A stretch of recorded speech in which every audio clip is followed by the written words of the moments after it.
বিকেলে মজাদার নাস্তা খেতে চাইলে মোগলাই পরোটা বাসায় কাছাকাছি হোটেল থেকে বা দূরের হোক যেখান থেকে পাই সেখান থেকে কিন্তু আমরা কম বেশ সবাই কিনে খাই।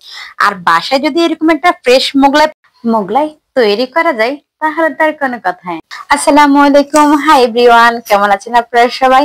আশা করি আপনারা সব সময় ভালো আছেন, ভালো থাকেন, ভালো থাকবেন। তো আপনাদের জন্য দোয়া করছি, আপনারা আমার জন্য দোয়া করবেন যাতে আমিও ভালো থাকতে পারি, সুস্থ থাকতে পারি এবং আপনাদের সাথে নতুন কোনো আবার ভিডিও নিয়ে আসতে পারি। তা আমার ভিডিও যারা সবসময় দেখেন তারা অবশ্যই আমাকে কমেন্ট করে জানাবেন আমার ভিডিও আপনাদের ভালো লাগে কিনা। আপনাদের সুন্দর সুন্দর কমেন্টে আমাকে উৎসাহিত করে প্রত্যেকদিন নতুন কোনো ভিডিও বানিয়ে আপনাদের সাথে শেয়ার। আজকে যে রেসিপিটা আপনাদের সাথে শেয়ার করব সেটা হচ্ছে মোগলাই পরোটা। মোগলাই পরোটা তো বিকেলের নাস্তা হিসেবে একটা অসাধারণ খাবার এবং গরম গরম খেতে তো আরো মজা লাগে এবং দারুণ লাগে। তো চলুন বাসায় কিভাবে সহজ উপায়ে খুব মোগলাই পরোটা বানানো যায় সেটাই দেখিয়ে দিব আপনাদেরকে। প্রথমে আমি মোগলাই পরোটার জন্য ডো করে নিলাম, আর ডো করার আগে করে নিলাম মোগলাই পরোটার ভিতরে যে পুরটা দিব। মোগলাই পরোটার পুরটা কি দিয়ে তৈরি করছি বলুন তো? হ্যাঁ, মোগলাই পরোটার পুরটা তৈরি করছি মুরগির কলিজা দিয়ে। খুবই সহজ না? বাসায় মুরগি আনার পরে কলিজাটা তো পাওয়াই যায়। তো এই কলিজাটা নষ্ট না করে তো মোগলাই পরোটা বানালে এভাবে খুব সহজ উপায়ে খেতে তো ভালোই লাগবে বলুন। তো মোগলাই পরোটার জন্য পুরটা করে মোগলাই পরোটার ডোটা করে নিয়েছি আমি। শুধু লবণ, ঠান্ডা পানি, পরিমাণ মতন একটুখানি তেল দিয়ে ভালো করে খামিরটা করে নিয়েছি। জাস্ট তারপরে দুটো রুটি বানিয়ে নিয়েছি বড় বড় করে। মোগলাই পরোটা বানাবো আর মোগলাই পরোটা দুটা করবো সেজন্য তো আমি রুটি বানিয়ে এর ভিতরে কলিজার যে পুরটা ওটা দিয়ে দিলাম। দিয়ে এক পাশ থেকে রুটিটা একটু ভাঁজ করে কলিজার উপরে দিয়ে দিলাম মাঝখান বরাবর। দিয়ে এই যে আমি পানি নিলাম, পানি দিয়ে উপরে হালকা দিয়ে দিলাম রুটির মধ্যে। দিয়ে এপাশ থেকে আবার একটা ভাঁজ করে দিলাম। দেওয়ার পরে এপাশ থেকে আবার একটু পানি দিয়ে দিব, দিয়ে এপাশ থেকে আবার ভাঁজ করে দিব।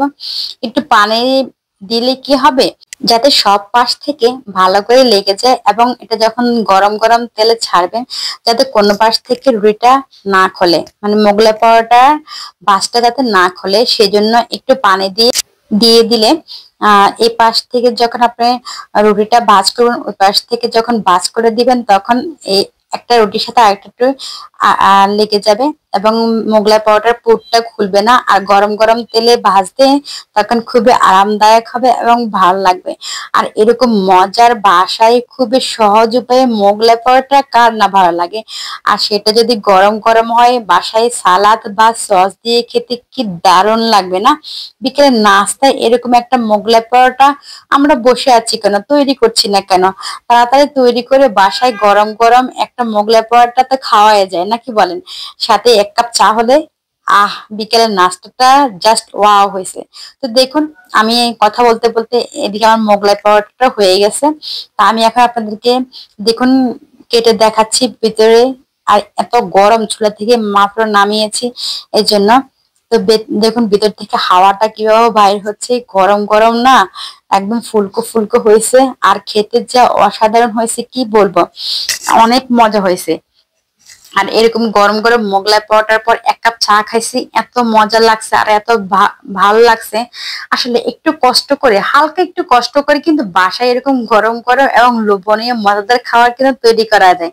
তাহলে আর কোনো দেরি করার দরকার নেই, বাসায় এখন গরম গরম এরকম মোগলাই পরোটা বানিয়ে ফেলি।